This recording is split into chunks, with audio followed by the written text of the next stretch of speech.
Jack never expected to wake up to a crime scene in his own front yard. But there it was, petals ripped apart, stems broken, and freshly planted daisies stomped into the dirt as if an elephant had waltzed through. Except it wasn't an elephant. It was Karen. Again. He gripped his coffee mug tighter, watching from his porch as his neighbor, a middle-aged woman with a permanent scowl and an attitude to match, marched right through his flower bed like she was on a personal runway. Barefoot, robes swaying, completely unbothered by the destruction she left in her wake. "Morning, Jack," she called out, stepping directly onto a delicate tulip without even a glance down. Jack exhaled sharply, rubbing his temples. "Karen, you're walking through my garden again." She stopped, turned, and blinked at him as if he had just spoken in an alien language. "Oh, this? It's just a shortcut. It's not a big deal." Not a big deal. That's what she said every single time. Jack had spent months perfecting that flower bed. Hours in the sun, carefully picking the right soil, watering each plant with the precision of a scientist nurturing a rare specimen. And yet, every morning, Karen treated his garden like her personal sidewalk. He tried reasoning with her. "The sidewalk is literally right there. 2 steps to your left." Karen scoffed, flipping her hand in the air dismissively. "I've lived here longer than you, sweetie. I've always walked this way. Your little flowers shouldn't be in the way." Jack gritted his teeth. "They're not in the way. They're planted. In my yard. Where they belong." But Karen was already halfway across, trampling over a patch of violets as she strutted toward the mailbox like she owned the entire street. Jack stared after her, feeling his patience unravel thread by thread. He had been polite. He had asked nicely. He had even installed a tiny fence, nothing serious, just a decorative border, to signal that this was, in fact, not a walkway. Karen had stepped over it like an Olympic hurdler, and kept going without a second thought. Jack took a deep breath and looked at his yard.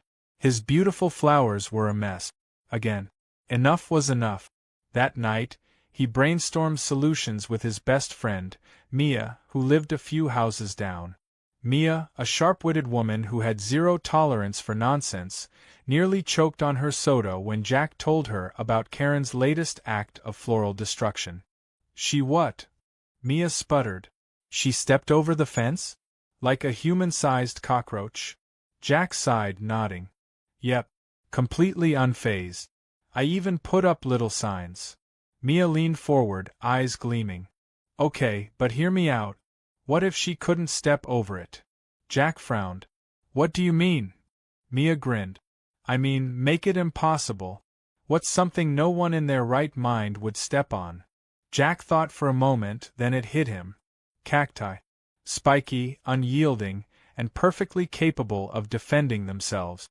The more he considered it, the better it sounded. If Karen wanted to act like his yard was a free-for-all, then nature would be the one to stop her. The next day, Jack went to a nursery and picked out a collection of the most intimidating cacti he could find. He got the tall, towering ones with spines that looked like miniature swords, the short round ones covered in sharp needles, and even a few that were sneakily disguised as harmless little plants. He spent the entire afternoon planting them right along Karen's infamous shortcut. They blended in just enough with the remaining flowers, but up close, they were a minefield of pain waiting to happen. As Jack stepped back to admire his work, he spotted Mr. Thompson, his elderly neighbor, watching from his porch with an amused smirk. "That's a bold move, son," Mr. Thompson chuckled, sipping his iced tea. "You sure she won't just, I don't know, call the police on you for plant aggression?" Jack grinned. "If she does, I'd love to see that police report. Victim trampled unauthorized cacti while trespassing. That'd hold up real well in court." Mr. Thompson let out a wheezy laugh. "Well, this ought to be good." Jack barely slept that night, anticipation keeping him awake. He imagined it over and over. Karen, her usual smug stride, her dismissive wave of the hand, and then bam. The realization. The sharp, unforgiving bite of reality, delivered straight to her bare feet. Morning came, and Jack positioned himself on the porch, coffee in hand, pretending to scroll through his phone. Right on schedule, Karen appeared. Still in her robe. Still barefoot. Still completely unaware. She marched forward, her expression bored, her pace confident. Then, the second her foot hit the first cactus, the reaction was instant. A piercing scream shattered the peaceful morning air. Karen leaped back so violently that she nearly toppled over, her arms flailing as she tried to regain balance. Her face contorted in shock and agony as she hopped on one foot, gripping the other, which was now adorned with several tiny spines. "What the?" she shrieked, staring at the ground like it had personally betrayed her. Jack took a slow, satisfying sip of his coffee. "Morning, Karen." Her head snapped up, eyes blazing. "What is this?" Jack feigned confusion, gesturing toward his yard. "My new garden. Beautiful, isn't it?" Karen's face turned red, and for a moment, Jack genuinely thought steam might come out of her ears. You did this on purpose." He raised an innocent eyebrow. "Did what? Plant plants? In my yard? How terrible of me." Karen opened her mouth, then closed it, then opened it again like a fish gasping for air. She looked down at her foot, still covered in cactus needles, then back at Jack, who continued to sip his coffee with the composure of a man who had just won the greatest battle of his life. Finally, she huffed, turned sharply, and limped away, one shoe still stuck in the cactus patch. Jack watched her retreat, a victorious smirk forming on his lips. But as he leaned back in his chair, something in Karen's posture made him pause. She wasn't just angry. She was plotting.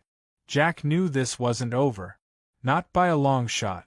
And so, the battle between man and Karen had truly begun. Jack barely had time to savor his victory before Karen launched her counterattack. The morning after her unfortunate encounter with the cacti, she stormed out of her house, still limping slightly but with a new level of determination in her scowl. Jack watched from his porch as she took careful, deliberate steps toward the HOA office at the end of the street. He had seen that march before. It was the same one she used when she complained about people leaving their trash cans out for too long or when a neighbor dared to paint their shutters a color she deemed unacceptable. This time, Jack had no doubt who her complaint was about. Sure enough, later that afternoon, an HOA representative named Mr. Benson, a grumpy, self-important man with a clipboard permanently attached to his hand, showed up at Jack's doorstep. Jack leaned casually against the doorframe, already prepared for the nonsense that was about to spill from Benson's mouth. "We've received a complaint," Mr. Benson announced, flipping through his papers as if he were reviewing evidence for a court trial. "It seems you've installed a hazardous obstacle in your yard that is causing safety concerns for the community." Jack smirked. "You mean my plants?" Mr. Benson narrowed his eyes. "You planted cacti directly in the path that Ms. Karen has traditionally used." Jack took a slow sip of his lemonade. "Traditionally used? Since when is my yard part of public property?" Mr. Benson stiffened. "Ms. Karen claims that she has been walking that way for years, and your recent landscaping choice has resulted in injury. The HOA requires all homeowners to maintain a safe and welcoming environment." Jack chuckled, crossing his arms. "Oh, I see. So, I'm required to make sure my garden is welcoming to trespassers? Should I also install a red carpet and a juice bar for her convenience?" Mr. Benson pursed his lips. "That's not what I'm saying." Jack tilted his head. "So, let me get this straight. I planted legal, natural vegetation in my yard, on my property, and now I'm being told I have to remove it because one person refuses to use the actual sidewalk."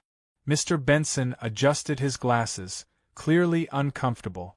"If a plant is deemed hazardous, we have the right to request its removal." Jack resisted the urge to laugh. "Right.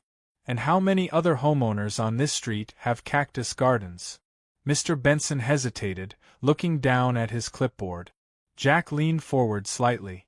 "You know what I think? I think Karen is throwing a tantrum because, for once, she didn't get her way. and now, instead of telling her to stop walking